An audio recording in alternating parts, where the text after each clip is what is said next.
Hello, beloved friends. I'm Reverend Kira, and I'm back with the final in our series on the 15 commitments of conscious leadership. This particular material by Jim Detmore, Diana Chapman, and Kaylee Warner-Klemp is truly a powerful series that we've been working on for several weeks. And in the final piece that we're going to engage this week, we're looking at the change formula. Now, we've gone through these 15 commitments, and I'm not going to review them here, but I really recommend, if you haven't looked at those, go back to our videos, our prior videos, and look at the review on all the 15 commitments. Also, buy the book. Look into this material. It is truly a powerful way to transform your life. To say that how are we living relevant spirituality in our own lives and taking leadership of who we're being as conscious leaders and co-creators in our world. We're learning to live above the line instead of below the line. And how that's defined in here is that above the line living is we're open, we're curious, and we're committed to learning. Versus the below the line is that we're closed and we're defensive and we're committed to being right. We've had enough of that in our world, and it's time for those of us that are living in the awakening, in the ascension journey, to take conscious leadership of our own lives and the way we show up in the world. And what we're doing is moving beyond the victim consciousness of this planet, of a place where we have consciously and unconsciously continued to play out victimhood and not even always realize that we are taking a stance for that. So it is time for us to take a stance for a world that is co-created by us. We are in alignment with the higher truth and live accordingly, consciously choosing these commitments as a way to express a higher level of living. And that higher level of living is in alignment with the vibrational energy and a frequency that we transmit in who we're being and everything that we're doing, everything that we say and that we think and that we act upon. And as we do that, we literally bring a new level of awareness and a living presence into the world. So it's my desire that you take a look at all this material, that you transform. And why? We transform our lives because we're here to make a difference in the world. We're here to be the change that we're seeking to be. To see this world transform means I begin with myself. And so as we look at this material in the final chapter on change, on the change formula, I love this formula that they've identified because it just makes total sense. And what they've identified, that vision multiplied by our dissatisfaction, or what I would call divine discontent, plus first steps. The first steps in our actions forward are greater than our resistance and therefore equal change.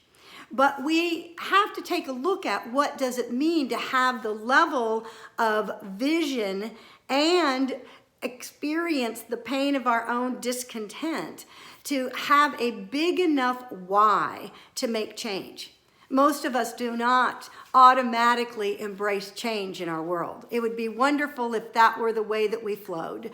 But most of us will only change when it comes to a place where we are feeling the discontent, we're feeling dissatisfaction, and there's a pain associated with it. And in that, we also then have to have a big enough why, a big enough vision that is inspirational, that is truly a heartfelt, real, and deeply desired vision for our lives. And when it has those qualities to it, it gives us a big enough why to actually make the movement forward with first steps. And first steps are not meaning we have the whole thing figured out. It's not the how. It's not the figuring out all the details.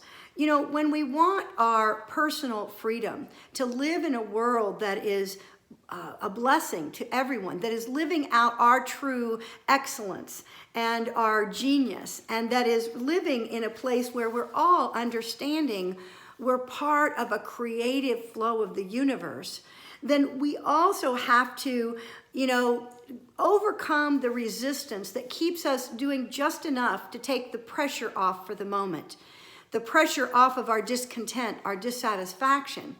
And when we do that, we just do enough to avoid the feelings that are uncomfortable. But we're talking about creating a different reality, taking 100% radical responsibility for our lives. It's the first level of commitment. And as we take 100% radical responsibility and invite others into that as well, we begin to recognize and are willing to go into that discontent, to recognize what is the vision that is calling us forth. What is it that we desire more than anything? And that we're willing to take the steps that will move us beyond the status quo of our lives. What I know is that as we look at this material, we recognize that there are places where we've accepted a status quo, a way of being, of showing up in a particular way and saying, well, is it good enough? Is it something that we've become complacent about? Even those places where we had great strengths in a particular way can become the very thing that hold us back. They become a place of complacency, a place where we've accepted limitation, even though they were what got us there originally. I think about the story of the Hebrew children that went to Egypt because that was the land of plenty. It was the land of milk and honey. It was a place where they found their salvation out of starving. And so they found and created a way of living there, and then suddenly it shifted and they became slaves in that land. Well, when we understand the dynamics of what that represents, to engage freedom meant we must overcome the comforts of the limits we created. And that which took us to a place at one time is also that which can now become our encaptured space, our place where we are slaves to the way of being. And if we're going to initiate change in ourselves, see, this is about our taking 100% radical responsibility for our well-being, spiritually, mentally, emotionally, physically. And that takes different kinds of actions. It takes recognizing, first of all, where that change needs to happen. Why do we want to change? And then being willing to create the impetus for that with our vision, recognizing the dissatisfaction, the discomfort of where we are playing small or believing in limitation of some sort. And so at this time, we are looking at the first steps represent the what and the how, and they're not the first thing we do. It is going to the vision and the dissatisfaction, recognizing, owning it, seeing it, and then being willing to go beyond it. And when we do that, we overcome the resistance in our own lives. So I invite you to look into your own consciousness. Where is your tricky ego wanting to convince you that it's too difficult or not possible, and instead open to a willingness to change? All of these 15 commitments carry with them a level of us owning and claiming our willingness to change. And in the book, they offer questions that will help us identify our willingness to change. Are we willing to take 100% responsibility and live in a world, instead of being victims of circumstances, where we are in charge of our own lives and our own destiny and creating a world that we desire for ourselves, but for everyone? Because this is about transforming our planet, transforming the consciousness of humanity, which begins within us. What I know is that if you're watching this, you're one of the willing ones. And it is time for us to truly look at how do we fulfill that higher vision for our lives and for our world. I know that we're destined to do that and to fulfill becoming conscious beings, creating a world that works for everyone. And I am grateful to be a part of that. Please join us on Sunday at 10:30 a.m. at Unity Bay Area, Houston, or on our Facebook live stream.